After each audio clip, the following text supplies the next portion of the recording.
আসসালামু আলাইকুম। বাংলা সংবাদে আপনাদের সবাইকে স্বাগত জানাচ্ছি। আমি ফিরোজ তোহা। শুরুতেই বিআরবি কেবলস সংবাদ শিরোনাম।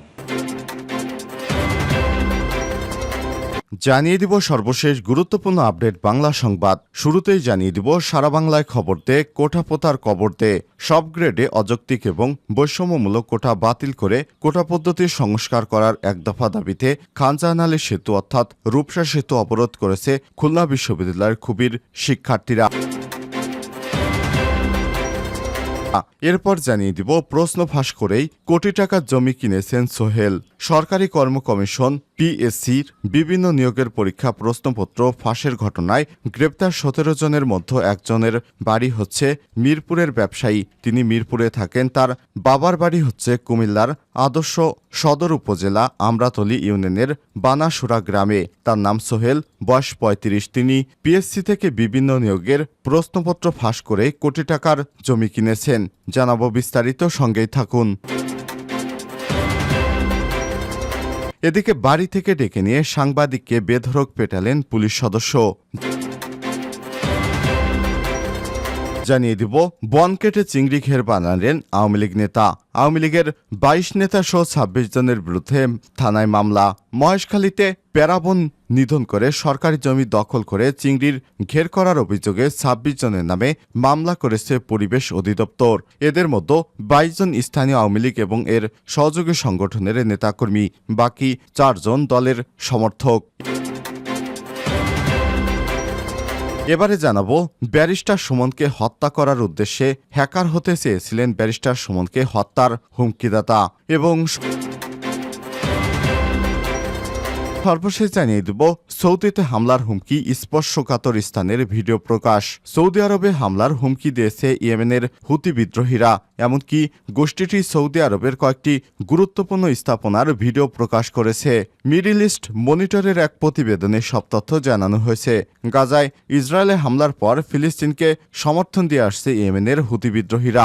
এরপর তারা লোহিত সাগরে একের পর এক জাহাজে হামলা শুরু করে। তবে ইয়েমেনের এই হুতি বিদ্রোহী গোষ্ঠীদের থামাতে পশ্চিমারা কয়েকটি হামলা চালিয়েছে, কিন্তু তারপরও হুতিদের সামনে তারা কুপোকাত। এবার তাদের থামাতে সৌদি আরবের ধারণা দিয়েছে বলে দাবি করেছে হুতিরা। এ কারণে যে কোনো সময় সৌদি আরবে হামলা চালাতে পারে হুতি যোদ্ধারা। প্রিয় দর্শক, এতক্ষণ শুনছিলেন সংবাদ শিরোনাম, এবারে বিস্তারিত।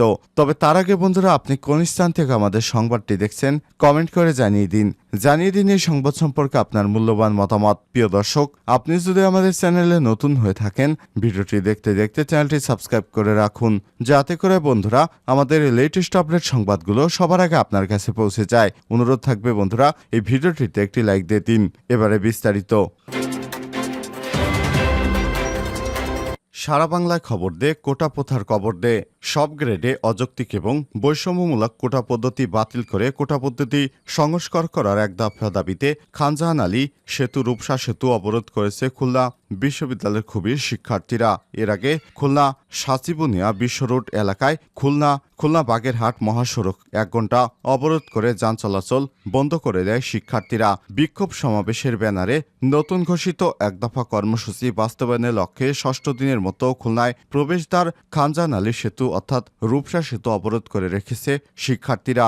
বুধবার ১০ জুলাই বিকেল ৪টায় সাচিবুনিয়া বিশ্ব রোড এবং সর্বশেষ সন্ধ্যা ৬টায় খানজাহান আলী সেতু রূপসা সেতু অবরোধ করে আন্দোলনরত শিক্ষার্থীরা। এ সময় সেতুর দুই পাশে প্রায় ১০ কিলোমিটারের মতো তীব্র যানজটের সৃষ্টি হয়। এ সময় শিক্ষার্থীরা বলে, সারা বাংলায় খবর দে কোঠা পোতার কবর দে।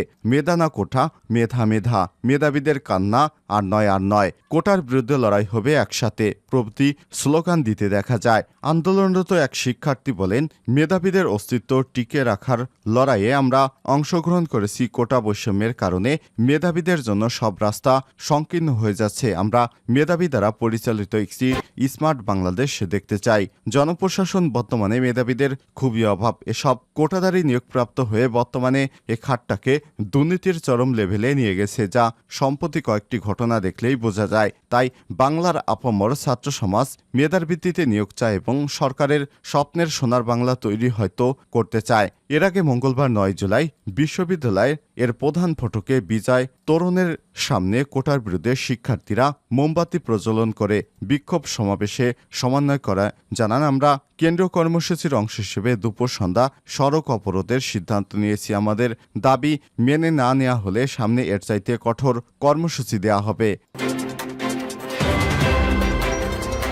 প্রশ্ন ফাঁস করেই কোটি টাকার জমি কিনেছেন সোহেল। সরকারি কর্ম কমিশন পিএসসির বিভিন্ন নিয়োগ পরীক্ষায় প্রশ্নপত্র ফাঁস করে এই ঘটনায় গ্রেপ্তার হয়েছেন ১৭ জনের। একজন হচ্ছেন ঢাকার মিরপুরের ব্যবসায়ী আবু সুলাইমান মোহাম্মদ সোহেল ৩৫। তার বাড়ি কুমিল্লার আদর্শ গ্রামে। গত কয়েক বছরে অস্বাভাবিকভাবে অর্থ সম্পদের মালিক হয় সোহেলের। গ্রেপ্তারের এই খবরে বিস্ময় প্রকাশ করেছে গ্রামবাসী। সোহেলের গ্রামের বাড়ির চারপাশে তার পরিবারের অনেক জমি জমার মালিক হওয়ার বিষয়টি নিয়েও আগে থেকে কৌতূহলী স্থানীয়রা। সোহেলের বাবা এলাকায় আব্দুল ওহাব বিএসসি নামে পরিচিত। ৩ ভাই ২ বোনের মধ্যে সোহেল সবার ছোট। তার বাবা বর্তমানে যুক্তরাষ্ট্রে অবস্থান করছেন। আমরাতলী ইউনিয়ন পরিষদ ইউপি চেয়ারম্যান কাজী মোজাম্মেল হক বলেন, সম্প্রতি সোহেলের পরিবার বাড়ির পাশে ১.৫ কোটি টাকার জমি কিনেছে। এটা সবাই জানে। তারা প্রচুর টাকার মালিক, প্রচুর সম্পদের মালিক। সোহেলের ভাইদের বুড়িচং আর কুমিল্লা শহরে স্বর্ণের দোকান আছে, কিন্তু তাদের দোকান দেখলে বুঝতে পারা যায় না এত টাকার মালিক তারা কিভাবে হলো। আর যতটুকু শুনেছি সোহেল ঢাকায় বড় কারবারি, কিন্তু সম্প্রতি সময় তাদের সম্পদের বিষয়ে স্থানীয়দের কাছে যা শুনেছি তা অস্বাভাবিক। ইউপি চেয়ারম্যান আরও বলেন, গত কয়েক বছরে তাদের কাজের কোনো পরিধি নেই, কিন্তু লেনদেনের পরিধি অত্যাধিক বেশি। প্রশ্নপত্র ফাঁস, পিএসসির ৫ জন সাময়িক বহিষ্কার। সোহেলের গ্রেপ্তারের বিষয়ে বানাসোয়া এলাকা ইউপি সদস্য মোহাম্মদ মুহিউদ্দিন বলেছেন, এমনি তো জানি সে অর্থাৎ সোহেল ভালোই, কিন্তু কাজ করার জন্য অন্যরকম করে সেটা জানতাম না। বানাসুরা গ্রামের একাধিক বাসিন্দা জানিয়েছে সোহেলের বাবার নামেই জমি কিনেছেন সোহেল। এলাকাবাসী খুব বেশি মানুষের সঙ্গে চলাফেরা নেই তাদের। ঢাকা থেকে সোহেল যখন বাড়িতে আসেন তখন একা একা চলাফেরা করতেন, কারো সঙ্গে তেমন মিলামিশা করতেন না। এ বিষয়ে সোহেলের পরিবারের বক্তব্য জানতে চাইলে তার বড় ভাই খালেদ হোসেনের ব্যবহৃত মোবাইল নম্বরে একাধিকবার কল করা হলে তিনি ধরেননি। উল্লেখ্য, বাংলাদেশ রেলওয়ের উপসহকারী প্রকৌশলী বিভিন্ন নিয়োগ পরীক্ষার প্রশ্নপত্র ফাঁসে জড়িত থাকার অভিযোগে পিএসসির ২ জন উপপরিচালক, ২ জন সহকারী পরিচালক, ১৭ জনকে গ্রেপ্তার করেছে পুলিশের অপরাধ তদন্ত বিভাগ সিআইডি। গত রোববার এবং সোমবার রাজধানীর বিভিন্ন এলাকায় অভিযান চালিয়ে তাদের গ্রেপ্তার করা হয়। এই ১৭ ব্যক্তিকে গ্রেপ্তার করা হয়। এর মধ্যে মিরপুরের ব্যবসায়ী আবু সুলাইমান মোহাম্মদ সোহেল ৭ জনকে ১৬৪ ধারায় স্বীকারোক্তিমূলক জবানবন্দি রেকর্ড করার জন্য মঙ্গলবার আদালতে নেওয়া হয়েছিল। বাড়ি থেকে ডেকে নিয়ে সাংবাদিককে বেধড়ক পেটালেন পুলিশ সদস্য। মুন্সিগঞ্জে বাড়ির সামনে থেকে ডেকে নিয়ে সাংবাদিক সালাউদ্দিন সালমনকে পিটিয়ে গুরুতর জখম করার অভিযোগ উঠেছে এক পুলিশ সদস্যের বিরুদ্ধে।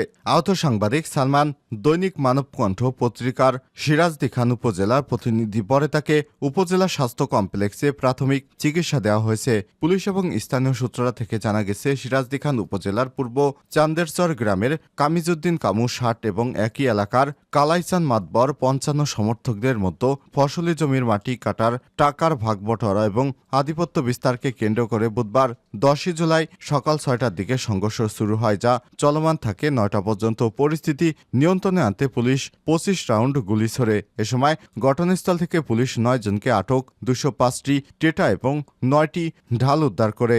সংঘর্ষের সময় দৈনিক মানবকণ্ঠ পত্রিকার সিরাজদি খান প্রতিনিধি সালাউদ্দিন সালমান তার ওই এলাকায় নিজ বাড়ির সামনে দাঁড়িয়ে পেশাগত দায়িত্ব পালন করছিলেন। এ সময় সিরাজদি খান থানার এসআই লোকমান সালমানকে তার বাড়ির সামনে হতে সিরাজদি খান থানার ওসি মুজদাহিল ইসলাম ডাকছে বলে নিয়ে যায়। পরে ওসির সামনে এসআই লোকমানের নেতৃত্বে বেশ কয়েকজন পুলিশ তাকে পিটিয়ে গুরুতর জখম করে। এ ব্যাপারে সাংবাদিক সালাউদ্দিন সালমান বলেন, এই ঘটনার সময় আমি আমার নিজ বাড়ির সামনে দাঁড়িয়ে পেশাগত দায়িত্ব পালন করছিলাম।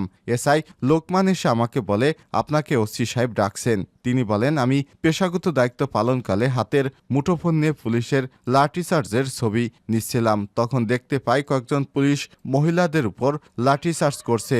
আমি এসআই লোকমানের সঙ্গে ওসির সামনে গেলে প্রথমে তারা আমার মোবাইল কেড়ে নেয়। এরপর লোকমান সহ সিরাজদি খান থানার বেশ কয়েকজন পুলিশ মিলে ওসির সামনে আমাকে পিটিয়ে গুরুতর জখম করে। বন কেটে চিংড়ি ঘেরে আওয়ামী লীগের ২২ নেতা সহ ২৬ জনের বিরুদ্ধে মামলা। মহেশখালীতে প্যারাবন নিধন করে সরকারি জমি দখল করে চিংড়ি ঘের করার অপরাধে ২৬ জনের নামে মামলা করেছে পরিবেশ অধিদপ্তর। এর মধ্যে ২২ জনকে স্থানীয় আওয়ামী লীগ নেতা এবং সহযোগী সংগঠনের নেতাকর্মী, বাকি ৪ জন দলের সমর্থক। সোমবার আটিজুলায় পরিবেশ অধিদপ্তর কক্সবাজার জেলা কার্যালয়ে পরিদর্শক ফাইজুল কবির বাদী হয়ে বাংলাদেশ পরিবেশ সংরক্ষণ আইনে এ মামলাটি দায়ের করেছেন। বিষয়টি নিশ্চিত করেন মহেশখালী থানার ওসি সুকান্ত চক্রবর্তী। জানা যায়, কক্সবাজার জেলার মহেশখালী উপজেলার পরিবেশ সংকটাপন্ন ইসিএ এলাকা সোনাদিয়া দ্বীপের ঘটি ভাঙ্গা মৌজার বহদ্দার খালের পূর্ব এবং পশ্চিম পাশে 2টি স্পট জিপিএস পয়েন্ট, বহদ্দার খালের শেষ মাথায় 2টি স্পট জিপিএস পয়েন্ট, মোসখালী খালের পূর্ব এবং পশ্চিম পাশে 2টি স্পট এবং সোনাদিয়া পশ্চিম পাড়ার একটি স্পট জিপিএস পয়েন্টে হাজার হাজার বাইন গাছ কেটে কয়েক হাজার একর সরকারি জমি দখল করে আসছে ভূমিদস্যুরা। এ নিয়ে বন বিভাগের কয়েকটি মামলা করলেও এতদিন নিশ্চুপ ছিল পরিবেশ অধিদপ্তর। অবশেষে ২৬ জন বনখেকোদের বিরুদ্ধে মামলা করে সরকারি এই সংস্থাটি।